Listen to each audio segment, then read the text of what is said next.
I know there was one somewhere. I think, well, first we panicked. Well, as I mentioned earlier, the master of disaster here, I was really relying on his talents, his infinite patience, and his technical abilities to sort this out. It was a Herculean effort, for sure. Frank was the director of record. There were a lot of things that went wrong technically. We've already discussed that, but above and beyond anything you can imagine, it's really a miracle that it came together. But we do have a happy ending. We love happy endings. I'm going to pass along to John because so much of the effort was his to make it in the shape it is today, so everybody could finally see it. Well, I'll tell you this, that they gave me the film, it was completely out of sync.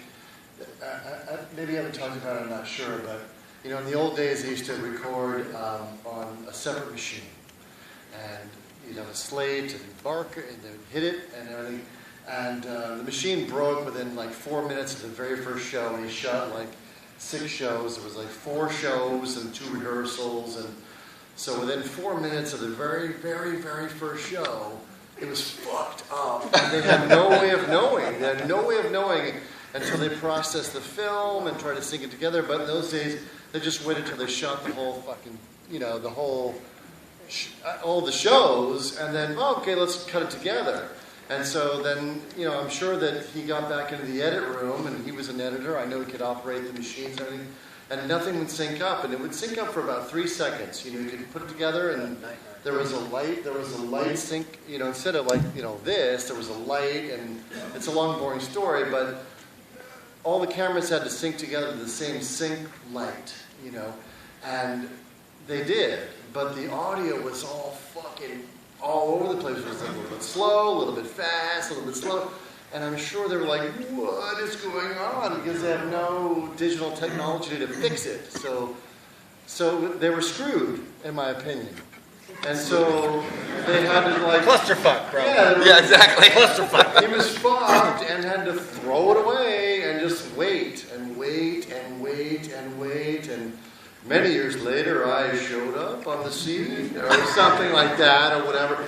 There was a lot of people that tried to do it. So somehow I was able to make the shit sing together. Very complicated. It's really hard. And I was totally stupid and totally lucky that it worked. And so, you know, once you sync it together, you're like, okay, now the shit is hung together and we can start to cut the show. So that's what happened. Then you start to cut the show, and then my job was to like develop am I talking too long? No, I love it. Yeah, so my job was to kind of cut the show together for Gail, and there were many shows. There were like 4 shows. They didn't play the same song every night, but they wore the same clothes, which was great for me because you could cut one show to the other and you wouldn't know, right? But Frank smoked. That is important because we really did cut in the middle of songs between nights, you know, on that stuff. Oh, totally. There's cheating. It's called cheating. There's a lot of cheating going on because Frank smoked, you know, and so he'd smoke, and then the next shot he wasn't smoking. The same song, so you had to try to, you know, make it work, and he was standing in the wrong place. Anyway, long story, but anyway. So once we sunk the show up and made it work, then it was cutting, and then Gail came in, and Jeff came in, and, you know, and Joe, because, like, I'm a drummer, kind of, but he's a real drummer.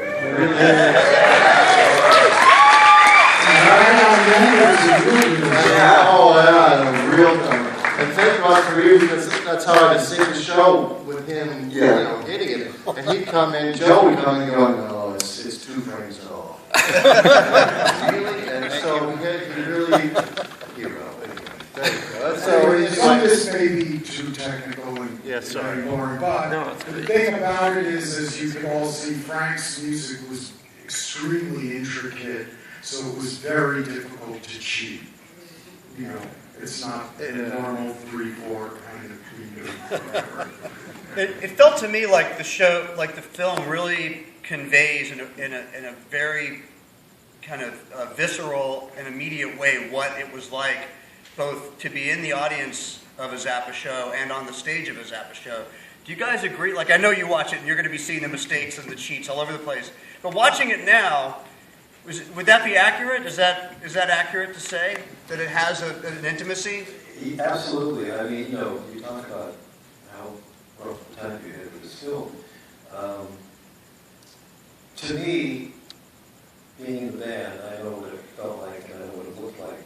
And when I look at this film, it's like it was a complete concert, no edits. Wow. I swear to God. Yeah, that's what it felt like.